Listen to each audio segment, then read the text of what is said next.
For the inaugural session of the Masters in Public Policy online program that OP Jindal Global University is doing in collaboration with Coursera, which is one of the most innovative platforms for online education.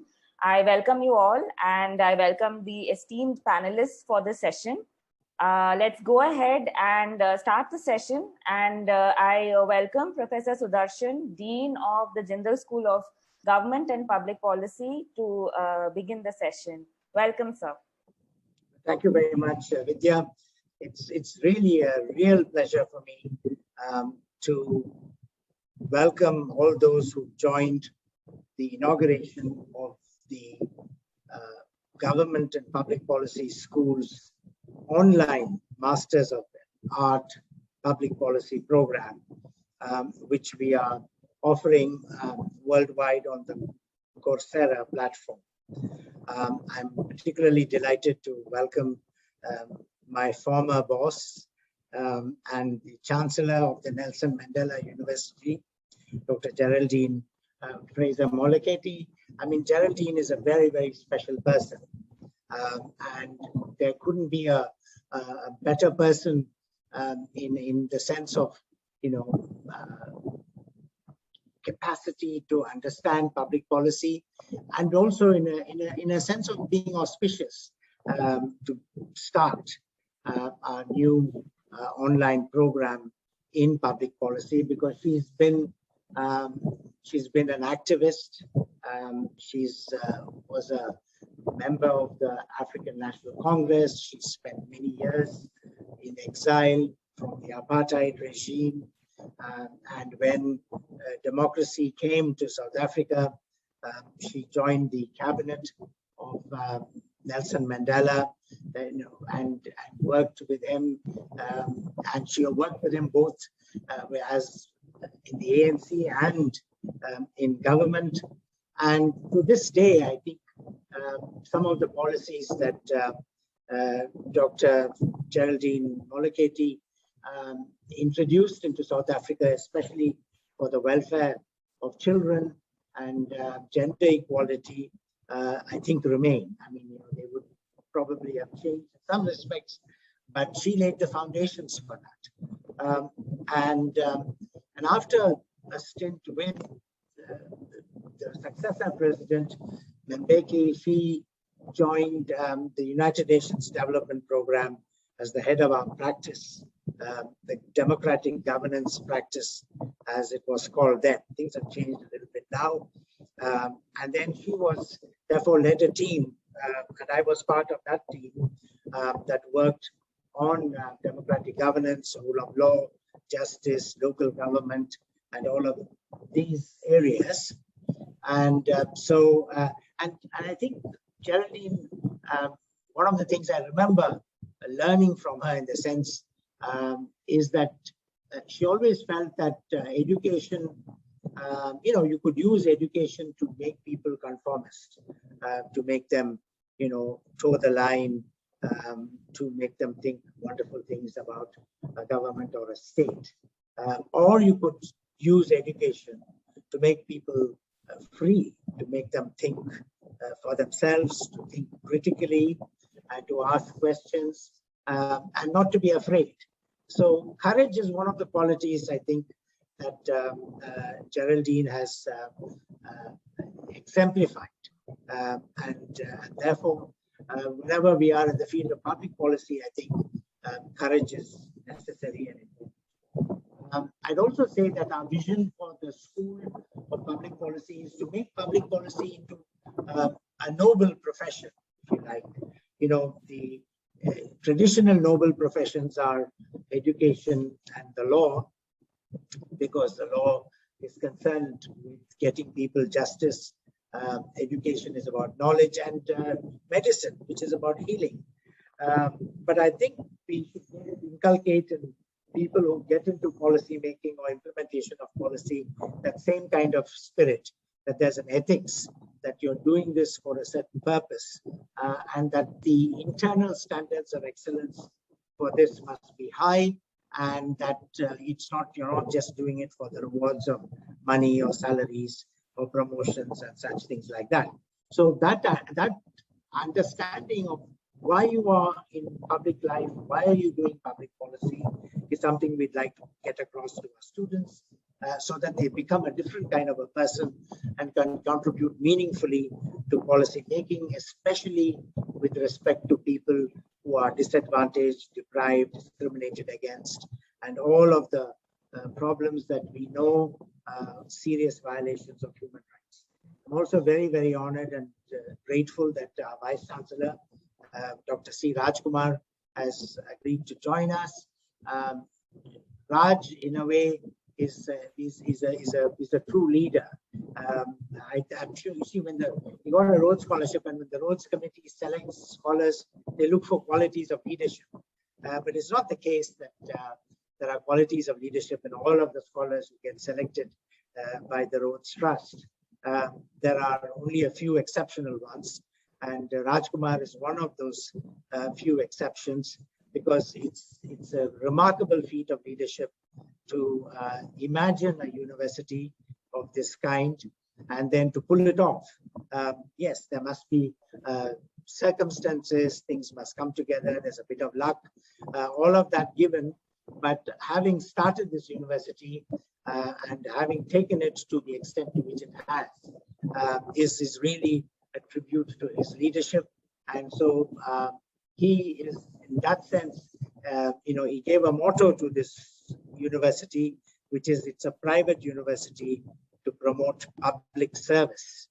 And that spirit pervades. I'm also grateful that we have the registrar, Dr. Sridhar Patnaik, who's a scholar of international law and has, managed a wonderful program in the law school, master's programs, as well as the international law courses. And he's taken on the mantle of being the registrar. And we have our colleague, Dr. Rajiv Malhotra, who is a public policy practitioner.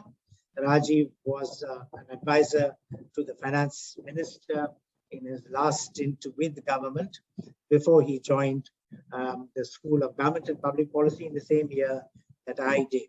And I've been very privileged and fortunate to have him as our colleague. And he's took on the responsibility to devise and mount this program in a very, very short spell, which is using up all of the summer break, if you like, with exemplary colleagues, Naveen Thomas and Vidya Subramaniam assisting him. And we have Lalit, who's the administrative in charge. So all of these people are the ones who make this event possible. So a word of welcome to all of them, and a special word of welcome to those who are listening in, prospective students or students who may have already made a decision to join the program. The idea is that we want you to get a sense of excitement, a sense of adventure, a sense of learning in the participation in this program. So with those words, I'll hand it back to Vidya to take us through the agenda. Thank you so much, Professor Sudarshan. I now move to Professor Rajiv Malhotra, who is the Program Director of the Masters in Public Policy online program. And I request Professor Rajiv to tell us a few words and highlights of this new and innovative program. Over to you, Professor Rajiv. Thank you, Vidya. Chancellor Dr. Fraser Malakuti, Vice Chancellor Dr. Rajkumar, Dean Sudarshan, Professor Dibru Sridhar Patnaik, our registrar. Thank you for gracing this occasion. And to my colleagues, friends, and students who have joined us, thank you for participating in this event. It is very heartening to see all of you here, and it's a kind of reward for whatever service or whatever effort we have put in to put this program together. In the next few minutes, I'll just give you a very brief snapshot of what this program is all about, what has been our thinking behind structuring this program. So the first point I would like to share is, I think we are responding to the needs of the times, the reality that we are all going through. We all have an obligation to make education and the learning experience more flexible. So I would say this step is in that direction. But more substantively, I think this program provides two things.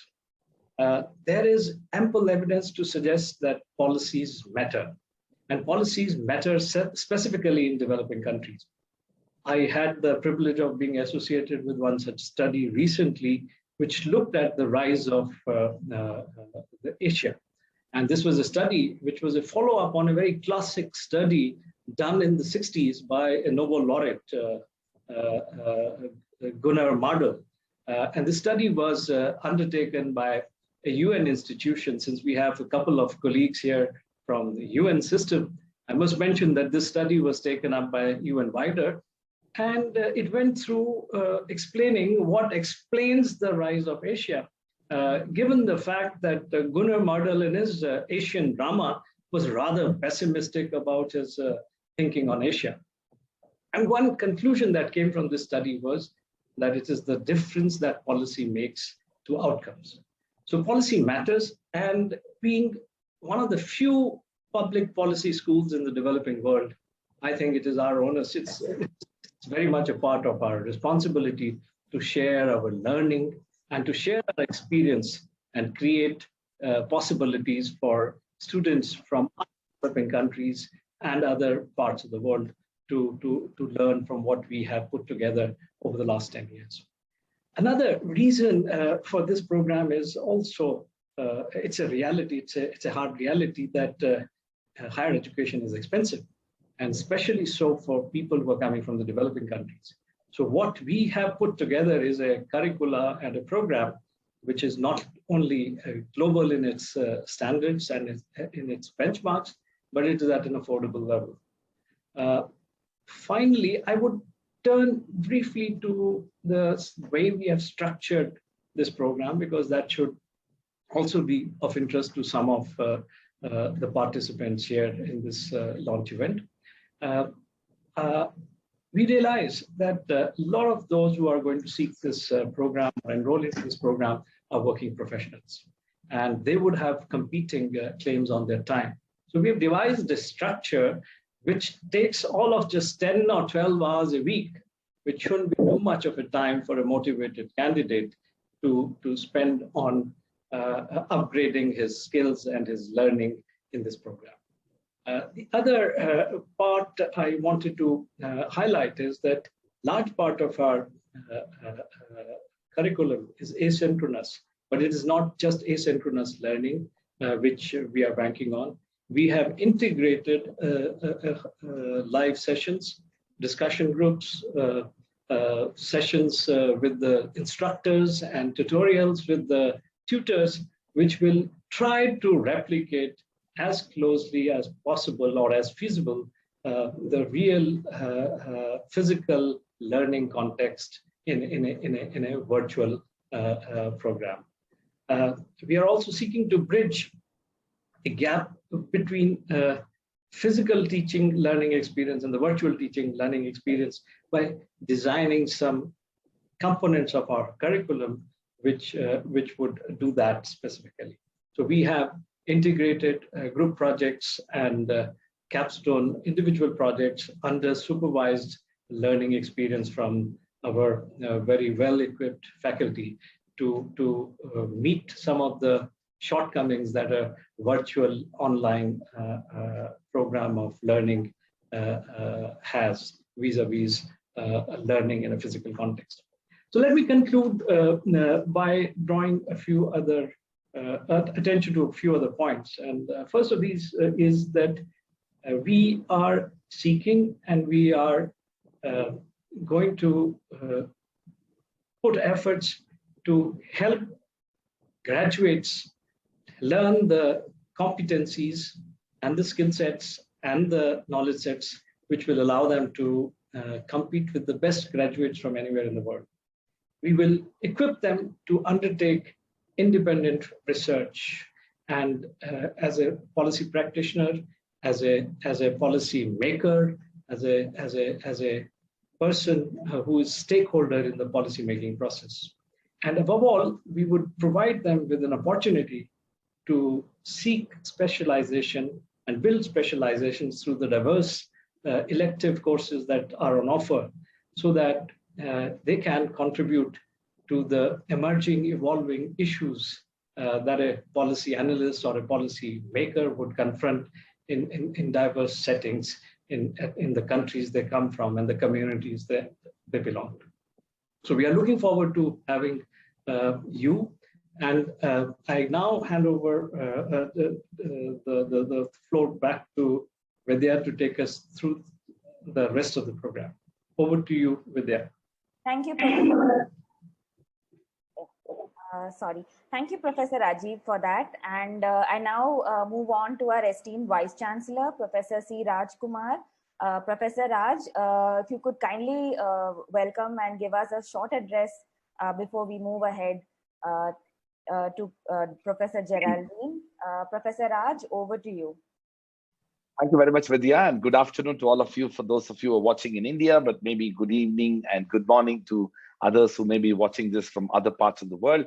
I would like to extend a warm welcome to all of you to this launch of the online Masters in Public Policy program in collaboration with Coursera by the Jindal School of Government and Public Policy of OP Jindal Global University. I would like to extend a warm welcome to our distinguished keynote speaker, Dr. Geraldine Fraser Moleketi, the Chancellor of the Nelson Mandela University.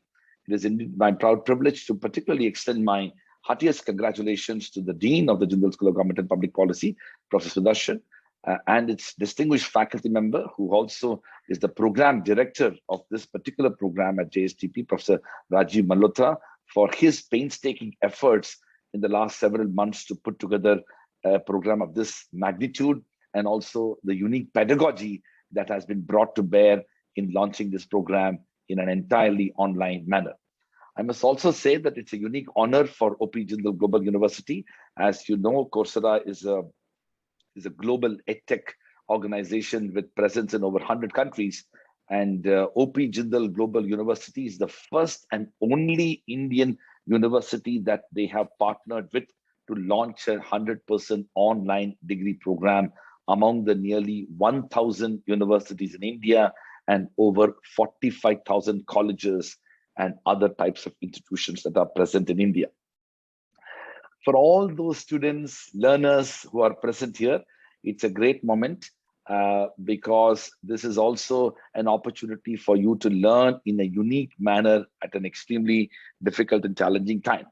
Let me begin by saying that by enrolling in the program of this kind, you also become part of a larger university, the OP Jindal Global University, which has 12 different schools in law, business, international affairs, public policy, liberal arts, journalism, art and architecture, banking and finance, environment and sustainability, psychology and counseling, and the two new schools that we set up, the Jindal School of Languages and Literature, and the 12th school, the Jindal School of Public Health and Human Development.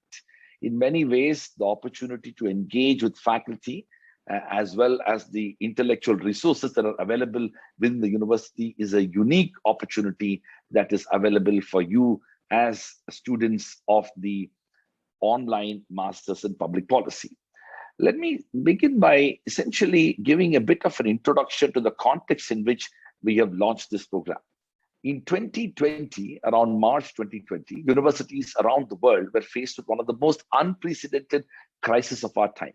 Institutions worldwide were significantly impacted, bringing into question the future aspirations of youth across the globe. OP Jindal Global University, however, was steadfast on its commitment to providing world-class education to its students and quickly transformed its digital infrastructure to meet the growing demands of the pandemic and maintain its global standards of education. The university established the PIVOT, JGU's planned intervention in virtual learning and online teaching, comprising academic and administrative leadership. This task force worked to create a process-driven approach to foresee the innovations required and ensure the JGU made the desired digital transformation to continue its commitment to maintaining excellence in higher education. This not only included innovation in terms of online classrooms, technology services, and digital infrastructure, but also involved reimagination of governance, digitization of student support systems, and digitization of library services. JGU is also taking digital innovation to the next level by introducing artificial intelligence in various aspects of a student's academic journey, including entrance examinations, research and hybrid learning, to ensure the necessary digital shift required in these times. All these extraordinary efforts by the JGU community culminated in JGU being awarded the coveted QS iGauge e-learning excellence for academic digitization e-lead certification in 2020. Further, it has been renewed in the year 2021. This, I believe, demonstrates that the establishment of online education at JGU is indeed at par with some of the best practices and global standards of excellence. I'm happy to report that in the last 1 year, OP Jindal Global University has conducted over 22,000 online classes, evaluated over 70,000 plus assessments, and held over 1,300 plus unique online examinations and over 3,000 plus webinars. We have digitalized the teaching and learning process to ensure academic continuity at all times. Further, e-classrooms to offline recordings to virtualizing the assessments, JGU has ensured that every aspect of a student's journey at JGU is accessible and efficient, even in a virtual setup. Online classrooms have been effectively implemented using software and hardware solutions. We collaborated with one of the leading technology giants of the world, Microsoft, to identify MS Teams as the main platform to conduct e-classrooms. It has also successfully completed over 20,000 online classes in 2020. Additionally, all lectures were recorded and they were easily accessible to students at all times, even in different time zones. To further enhance the entire online teaching and learning experience, JGU provided all its faculty members, those living near the campus and the ones residing at their permanent addresses across the country, with Android-based tablets, along with stylus to easily replicate the whiteboard experience digitally. To ensure access to knowledge resources that enable research, JGU's global library has ensured 100% digital transformation. JGU's rapidly growing digital collection presently consists of over 31,000 electronic journals, over 250,000 ebooks, 1,200 online law reports, and over 40,000 e-learning resources, including case studies, multimedia, e-textbooks, and interactive self-learning platforms, supplemented with a variety of tools to support research and scholarship. This includes perpetually owned, subscribed, and open access resources, and over 250,000, rather 250,000, 2.5 lakhs carefully selected ebooks from major publishers such as Cambridge University Press, Oxford University Press, Bloomsbury Hart, Edward Elgar, Taylor and Francis, Thomson Reuters, LexisNexis, Wiley, and many more. For new students, amid the COVID-19 pandemic, to alleviate the anxiety of aspiring students, we also transitioned to a fully online system to conduct the admission process itself. So as I end my own reflections, as we celebrate and welcome the new learners who have joined us at the OP Jindal Global University to pursue the Masters in Online Public Policy, I can assure you that you are in safe hands. The faculty members of the Jindal School of Government and Public Policy have left no stone unturned to ensure that the new pedagogy of learning that the online asynchronous model of an online program can provide will be able to give you the necessary knowledge, perspectives, and skills that are needed to pursue a program in this institution. We are also grateful to our academic partner, Coursera, who have ensured that the learning process remains uninterrupted. The importance of public policy at this time cannot be, underestimated. We are indeed going through a very tragic situation around the world, not only brought by the pandemic itself, but also other issues, including issues relating to conflicts and others, even in the neighborhood of India. As I speak, we are seeing a tragic situation emerging in our neighboring country, Afghanistan. And I can only say that all of us who are here today, we are somewhat privileged. UNESCO has estimated that over 1.5 billion people have been simply brought out of the education system due to COVID-19 crisis. So under these circumstances, for those of you who are going to be part of this program and those learners who are going to have this online education should consider themselves privileged, and with all privilege comes responsibility. It is an opportunity for us to make the best use of the knowledge that is going to come through this program and to make an impact.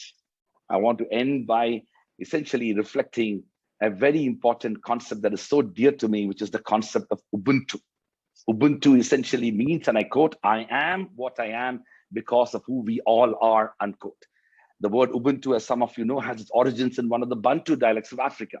It's a traditional African philosophy that provides us an understanding of ourselves in relation with the world. There is no better concept of Ubuntu or concept than Ubuntu that epitomizes the importance of public policy and its ability to make social transformation. According to Ubuntu, and I quote, "There exists a common bond between us all, and it is through this bond, through our interaction with our fellow human beings, that we discover our human qualities." Or as the Zulus would say, and I quote, "that a person is a person through other persons. We affirm our humanity when we acknowledge that of others," unquote. So as future public policy practitioners, let us begin to recognize the importance of affirming our humanity while acknowledging that of others. Thank you very much, and congratulations to all the learners who have become part of the online Masters in Public Policy program. Congratulations to the Dean and the faculty members of the Jindal School of Government and Public Policy. Thank you very much. Thank you so much, Professor Raj, for that very inspiring address. And before I move to Dr. Geraldine, I'd like to say a very short note introducing her. Professor Sudarshan has already succinctly put forward many of her accomplishments, and I move ahead to sort of briefly introduce her before we welcome her here. Dr. Geraldine Fraser-Moleketi has worked in immense platforms across politics, across the development sector. She's been at numerous leadership positions at the African Development Bank, the United Nations Development Program, and she's also been a 3-term parliamentarian, the Minister for Welfare and Population Development in South Africa's first democratic government under President Nelson Mandela, and later as Minister of Public Service and Administration. She's also been committed to inclusive development, sustainable economic growth, championing women's economic empowerment and financial inclusion. She's currently the Chancellor of Nelson Mandela University, Port Elizabeth in South Africa. Dr. Geraldine was closely involved with the multi-party negotiation process towards ending the apartheid regime in South Africa and ushering in democracy. She serves on various boards across academia and government and development organizations, working on issues including youth, women empowerment, capacity development and education, governance, and poverty eradication. She was named the 2016 New African Woman of the Year. Strong supporter of intergenerational dialogue, Dr. Geraldine mentors numerous young women and men across the continent on leadership and resilience. We are honored to have you here, Dr. Geraldine, and we welcome you here for our inaugural session. Over to you, Dr. Geraldine. Thank you. Thank you very much, and good afternoon from Johannesburg, South Africa. Good morning, actually, and good afternoon to you, and greeting people according to what's appropriate in terms of the timeline that they are in joining us all at this very auspicious occasion where we are looking at 10 years of the university and now going online. And I would like to acknowledge everyone without going through the names, but allow me to isolate you, Program Director, the Vice Chancellor of the university, I think also the opening speaker who spoke very pertinently to the importance of public policy. And then my old friend and former colleague, Sudarshan. Sudarshan had a lot to say about me, but I'm sure you are aware of his own rich history and his ability to engage both scholars, students, academics, practitioners, politicians in what the realities are that we confront at any given moment. And in particular, the quite unique work he did around rule of law and access to justice. But I suppose the detail thereof for another time.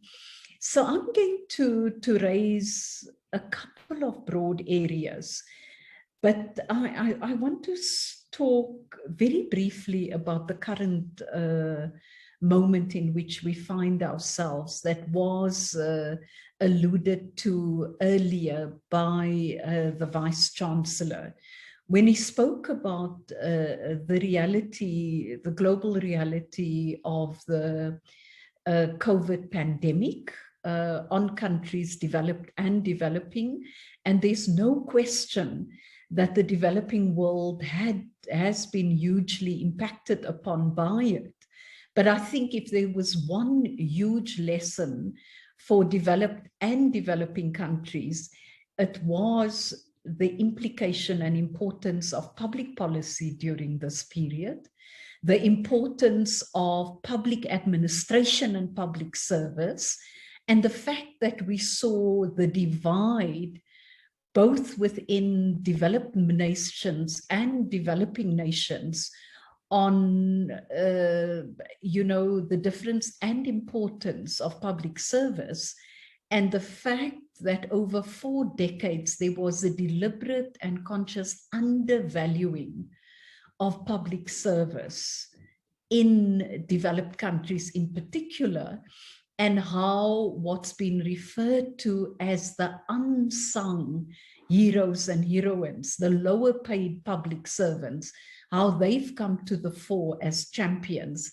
And then not least, we also know the reality of the informal sector and unpaid work within this frame. So I state that up front. And that links me into the importance of multilateralism and also the importance of the largest and almost most inclusive global agenda, and that's the Sustainable Development Goals. Inclusive because even more so than the Millennium Development Goals, the Sustainable Development Goals included people across governments, beyond governments, and so on. But that also brought to bear SDG 16, which talks about the promotion of peaceful and inclusive societies and the importance of institutions. And this is the direct link to the importance of public policy, and hence the critical importance of this particular master's offering that you have on the table and that you are making accessible virtually. I then want to link it to the second aspect that also goes to earlier interventions, and that's also part of SDG 16, the issue of peaceful and inclusive societies. And as you rightly point out, this goes directly to a neighbor of yours, Afghanistan, and what we have seen in Afghanistan. And I'm not going to do an analysis of Afghanistan because I know that there's already a discussion that's taking place there. But here we are seeing a total failure of governance. We are seeing a question, and I use this broadly, and I'm not referring to any one particular group, but we're also seeing the whole question of profiteers and predators coming to the fore. And the whole issue of how do we deal with engagement in such a way that we don't assume that external players can determine outcomes, and outcomes that clearly reflects that people do not want to be told what to do, but they need to be part of both having identified the problem, having lived the problem, but finding the solutions as well. So this again comes back to the critical importance of multilateralism, and multilateralism that brings to bear the whole issue of what are the universal principles. And that brings us back home directly to the question of the importance of public policy, and the fact that at the end of the day, the students who are part of this course, the students who will come out of this, will be the ones who should be able to shape everything that informs within a nation state, within regions, and globally, the policy and thinking that governs everything that we do. Now, for that to happen, I would like, if you indulge me, to quote President Thabo Mbeki, who, as has been pointed out, I have had the privilege to have worked with very closely. And he raised these issues when we were launching a school that I am also associated with. And this is the Thabo Mbeki School of Public and International Affairs. And I would encourage your school to also look at the relationship with them, because at the end of the day, the future and accessibility of education and public policies is to look at connections. And your university as a whole is also associated with Brazil, Russia, India, China, and South Africa, BRICS. So we need to look at the connections that are there.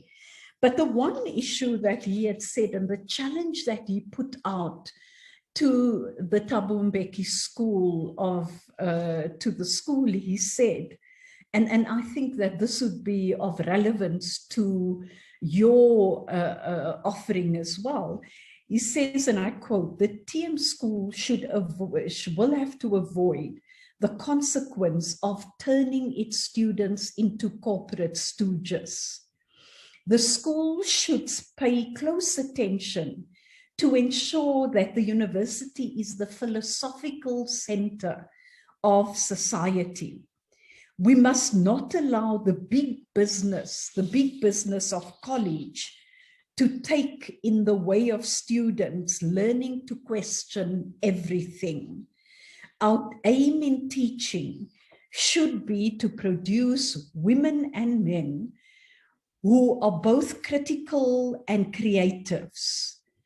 We should produce them to be both critical and creatives. Our students should be encouraged to be thinkers and doers rather than accumulators of facts and received knowledge. This must be so if they are to be instruments of changes working towards the realization of a just and consequently stable society.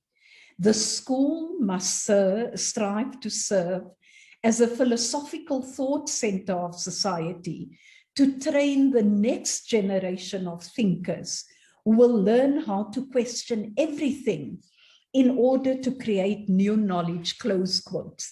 And I think this speaks to a large degree to some of the issues that I think Professor Sudarshan threw out as a challenge in the beginning, where he said education is important, but it shouldn't, and I'm adapting this a bit, change it into an industry. But what we do want, and this is very important in public policy, especially at this global moment, and I've made but 2 examples. There is a need to ensure that those who come through this master's course are able to be the thinkers who challenge, who are ready to reframe what is there, to build on what has been and is important, and taking into account the universality and critical importance of public policy, but being able to be futuristic and forward-looking in such a way to be able to adapt and put on the table what's required. So I then want to conclude with two other points. The first of the two aspects that I want to conclude on is a reference to the South African Constitution of 1996 that came about through founding parents, not founding fathers, because it was women and men who shaped this constitution. And in it, we committed Chapter 10 to public administration, Chapter 10 of our Constitution. And I raise that again in the context of public policy. And in that, we stated in section 195, under the basic values and principles governing public administration, we stated that, and I quote, public administration must be governed by the democratic values and principles enshrined in the Constitution, including the following principles. A high standard of professional ethics must be promoted and maintained. Efficient and economic and effective use of resources must be promoted. Public administration must be development oriented. Services must be provided impartially, fairly, equitably, and without bias. People's needs must be responded to, and the public must be encouraged to participate in policy making. Public administration must be accountable, and transparency must be fostered by providing the public with timely, accessible, and accurate information. Good human resource management and career development practices to maximize human potential must be cultivated, close quotes. And this is just but a part that I am extracting. And I do so because the importance of public policy is about its unique purpose as defined by many. And I quote that it's a goal in the best interest of all members of society, close quotes.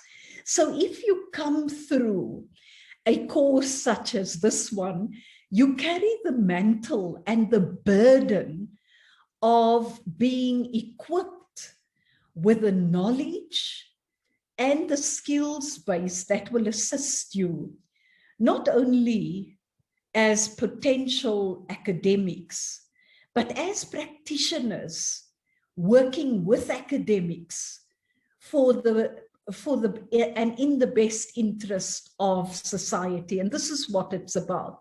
And I raise this quite humbly, having been a practitioner, having had the benefit of, as Sudarshan has stated, and you've stated, program director, of having been in the UN system, of being in a development finance institution, now serving in a titular role in academia, but also serving on boards of listed companies.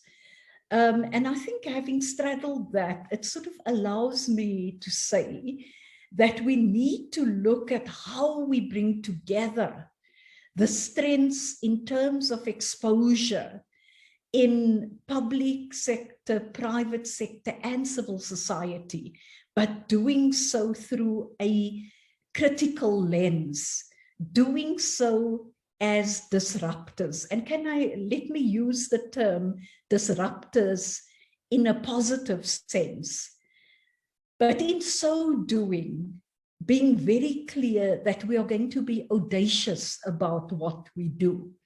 And our audacity will be around the recognition, and I go back to this point, of the importance of multilateralism, because at the end of the day, it's only multilateralism that can make a real difference.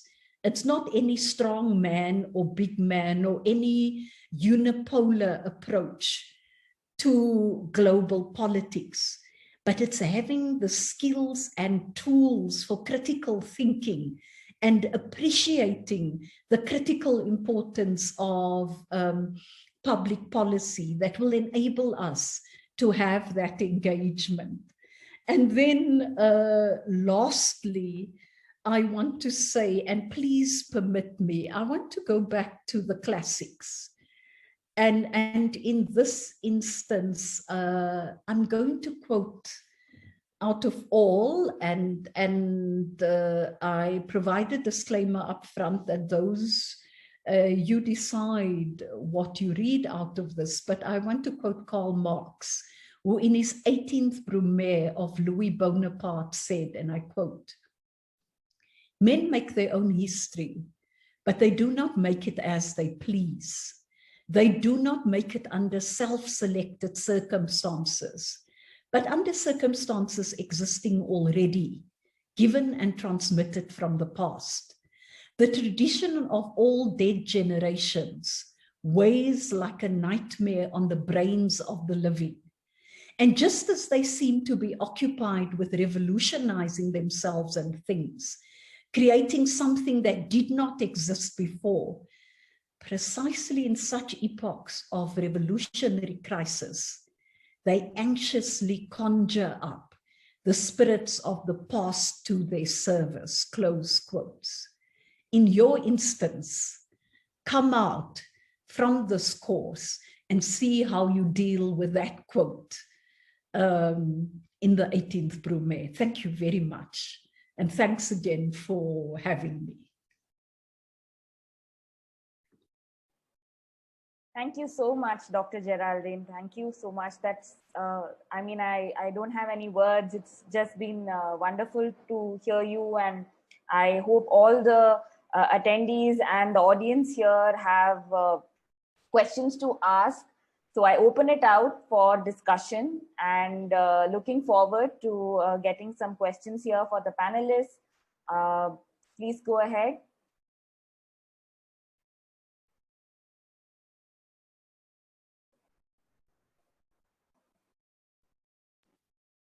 Well, I have a question for Dr. Malhotra, if I may be permitted to ask. Dr. Malhotra, that was a fascinating address, and thank you very much for your reflections. Since you have been part of public life for a very long time, both as a minister and then now heading a university, if you can reflect a bit on when you were a minister, did you and your colleagues take the universities seriously in terms of academic research that emerges out of it? And now that you are in a university, what do you think universities and researchers should do to be taken more seriously by the politicians?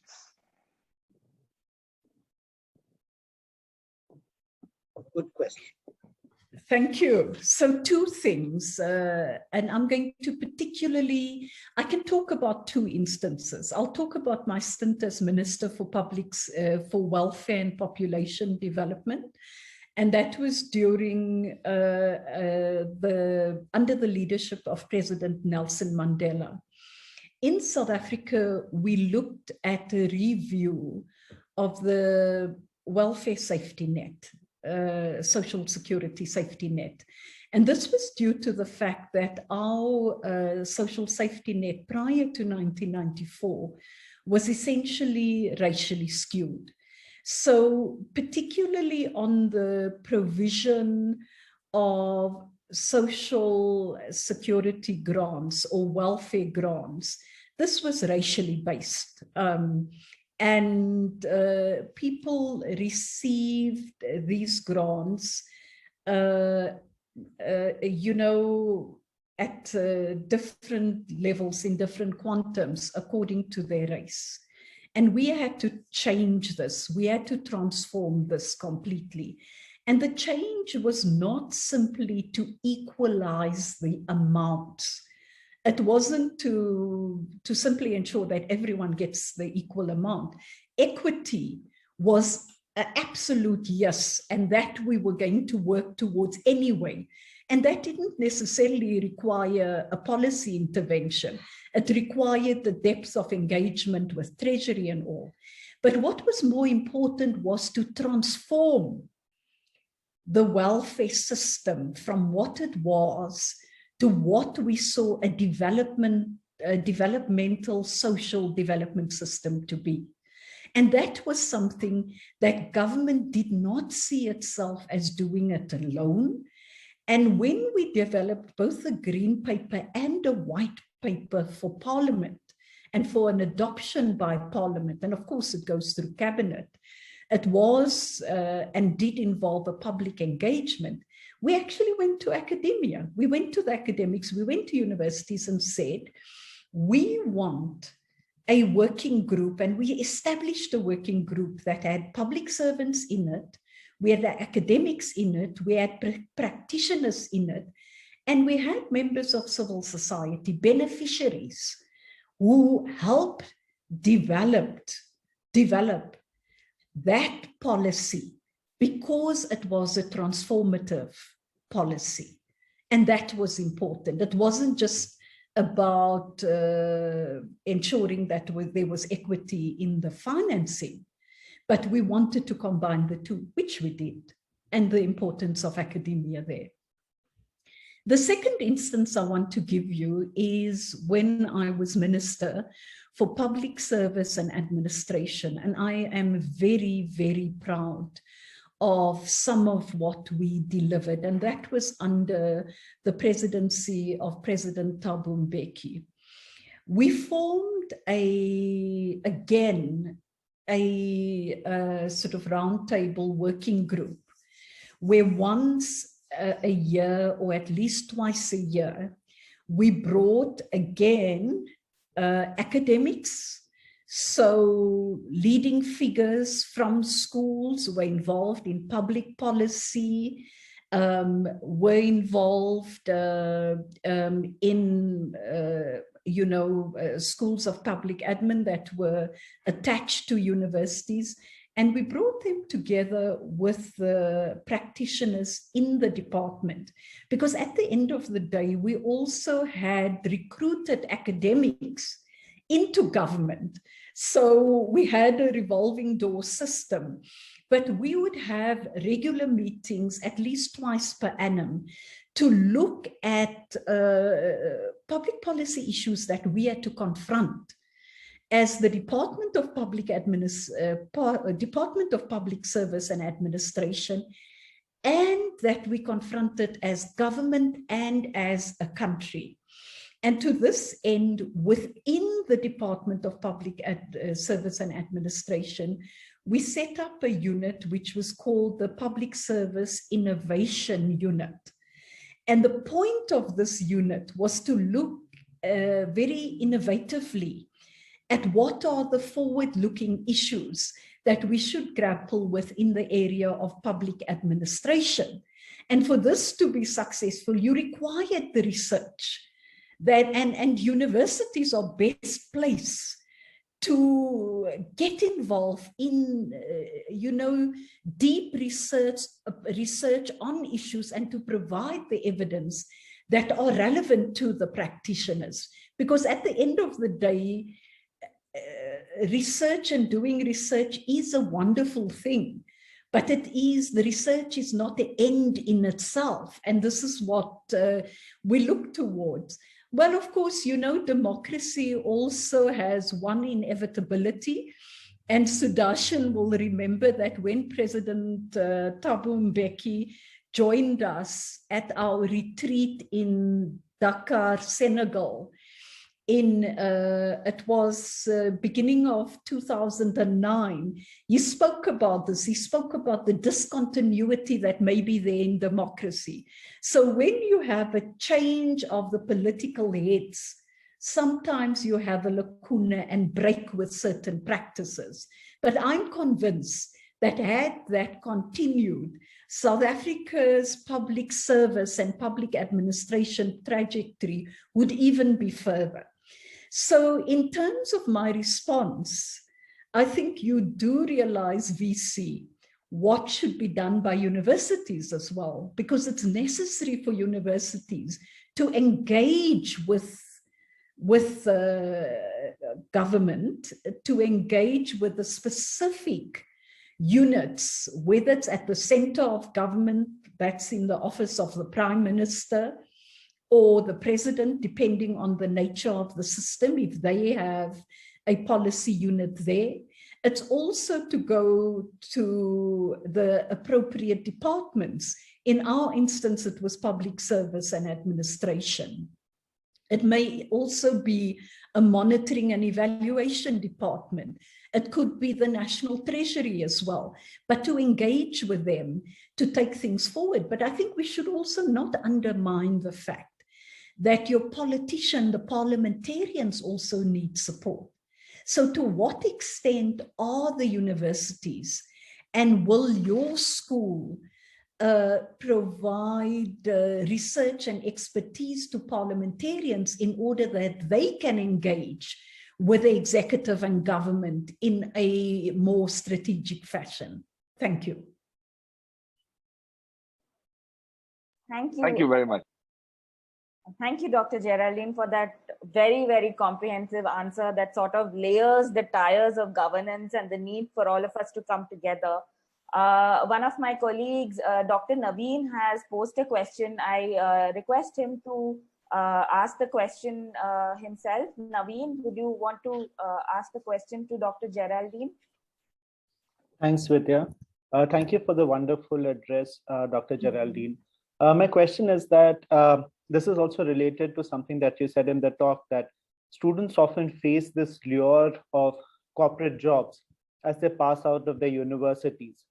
Now we see that there's this dominant flavor of capitalism, which has somewhat tended to undermine collective action and the publicness of a lot of the policy. Now, how do we place public policy in such an environment where it's not general welfare, but certain corporate gains which drive a lot of decisions? Now, what would be your advice to students as they look forward to a program in public policy? So two things around that. So firstly, both when I was in my role as Minister for Public Service and Administration, and I'm going to come back to the current role, I always encouraged what I call the revolving door approach, because I do believe that we'd want to have a situation where those who are involved in public policy, whether as students or even when they come into government as practitioners, they've had the benefit of actually having been employed in various roles and in various sectors of society. So whether it's in the not-for-profit sector, whether it's in academia, also in the private sector, they would then be able to play quite a meaningful role in the public sector, or vice versa. You decide how the revolving door goes, because we should see it as enrichment. But at the end of the day, I work from the premise that public service is exactly that. It's public service. You're not going to go into the public service to make money. If that's what you want to do, don't go there, because at the end of the day, you may just become one of those who think they can fleece off the public service. And we don't want that, because in the public service, you've got to be accountable. You're there to serve. It's not for your personal benefit, but as you correctly point out, it's for your contribution towards a larger collective cause. Does, well, capitalism is around individual, and hence you saw I chose Marx. I didn't choose Bezos in a quote today, precisely because we're talking about different value systems. But having said that, the reality is that we are working in market economies. And the whole issue is, how do we ensure that we develop a student cohort who will come out as critical thinkers? And this is why I quoted President Thabo Mbeki. And I had said, and I will repeat this today, our aim in teaching should be to produce women and men to become both critical and creatives. Our students should be encouraged to be thinkers and doers rather than accumulators of facts and received knowledge. This must be so if they are to be instruments of changes working towards the realization of a just and consequently stable society. So the creatives is also critical thinkers. But you'd remember the first quote from him that I gave was, we should avoid the consequence of turning its students into corporate stooges, close quotes. And that's why those of you who are faculty have even a greater responsibility to develop this kind of critical thinking, so that if students even go into corporate, if they so wish, they won't come out being corporate stooges. They will go out there being very open-minded about what it is about. Thanks. Thank you, Professor. Thank you, Dr. Geraldine. Any other questions, any other queries, panelists or the audience?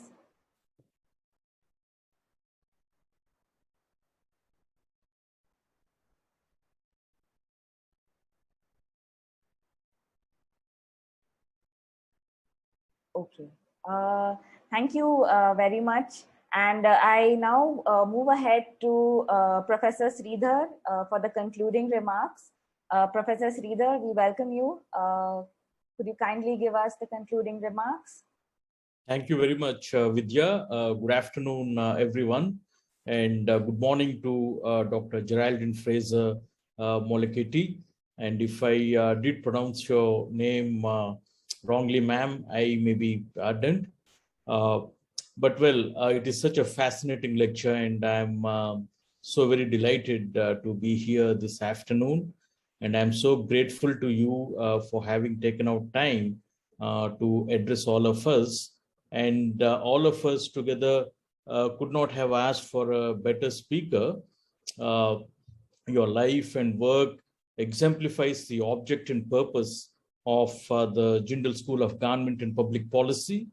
And the remarks that you had just made even is so very much in consonance with what we do, not only at the School of Government and Public Policy, but also the Jindal Global University, wherein we're trying to make our students become critical thinkers. And that's one of our attributes as well, as far as our students teaching and training is concerned.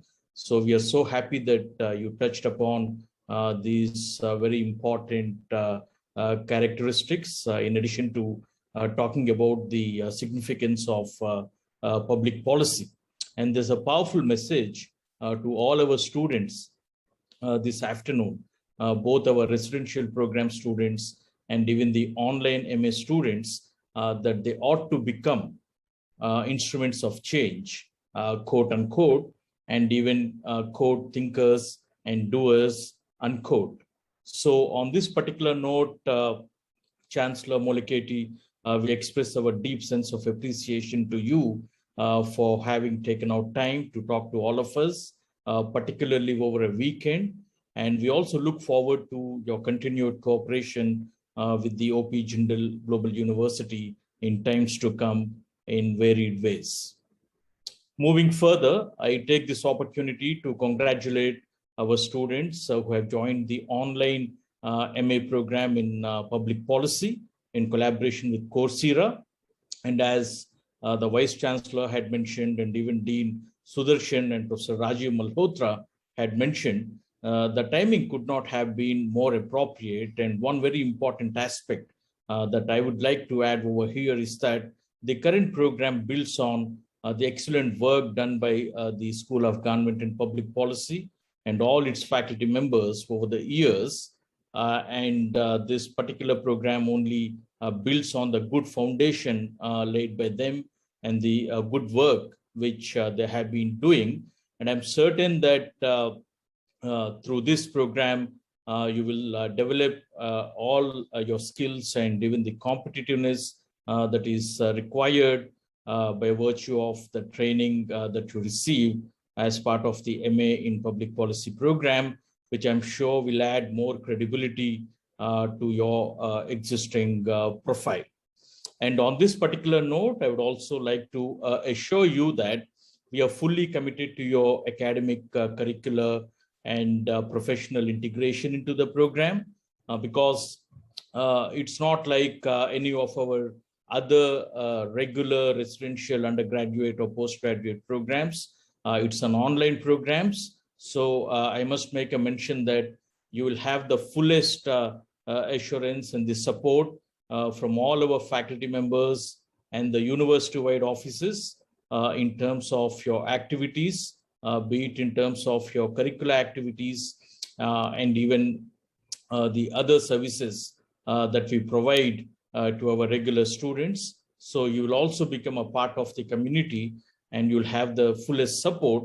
But what I would ask you to do is that in case of any questions or queries or clarifications that you might have at any point of time in relation to your program or in relation to any other academic opportunities, kindly get in touch with the school office or kindly get in touch with our Center for Online Education office so that you get the correct guidance, because in a way, you are the trailblazers. And going on with the current days and times, and for the benefit of everyone, we have launched the online MA program, but you are very much a part of the OP Jindal Global University community. And as and when time and opportunity permits, I also take this opportunity to welcome everyone to visit the campus.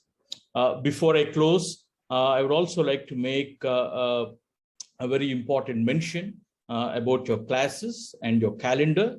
Since there is an element of heterogeneity over here, based on the way the course is structured and even the learning is going to take place, I just want to tell you that you need to follow the academic calendar that's going to be circulated to you by the relevant offices and not to get confused at all by any other dates and schedules and all.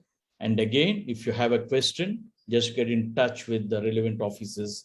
And over here, your program director will be the essential enabler. And we are all there to support you and to guide you in varied ways. And we are also very happy that we are partnered with Coursera, and given your diversity and the amalgamation of experiences and knowledge at the university and even the skills of Coursera, we can together create some interesting times for the future of higher education, for the betterment of society, and even for the future of public policy training and capacity building. In closing, I would like to thank the entire leadership of the School of Government and Public Policy, and also the team that worked hard to curate this particular program, admirably led by Professor Rajiv Malhotra, Professor Vidya, and Professor Naveen Thomas, and all the other administrative staff members. I also take this opportunity to thank my colleagues at the Office of Digital Learning and the Center for Online Education, both Professors Jeremy Wade and Professor Ashish Bharadwaj for their contributions in making this program a reality today. And of course, last but not the least, I cannot just ignore the mighty contributions made by the information technology team and the way they continue to make during these pandemic times for making our lives much more easier to connect with one another and to go on with our regular business. And before I end, I once again express my deep sense of appreciation to the speaker for her inspiring address this afternoon, and of course, to the Vice Chancellor for his singular commitment in guiding the university and guiding all of us. It's a great beginning, and all the very best to everyone. Thank you, Professor Sridhar. I thank all the esteemed panelists and the audience for gathering here, especially also our very esteemed keynote speaker, Dr. Geraldine, our esteemed Vice Chancellor, our Dean, and of course, our Program Director, Professor Rajiv Malhotra. Thank you all for joining us here, and we hope that the program launches well, and thank you again. Have a good day. Thank you. Thank you, Geraldine. We have a lot of work to do together. Yes, yes. And we are going to be benefiting a lot more from you and your experience as we go along. So, you know, I have to make that request, register. No, definitely, definitely. We'll do that. Thanks, Sudarshan. Good seeing you again. And I think we need to get beyond the virtual. Yes, thank you. Thanks. Bye-bye.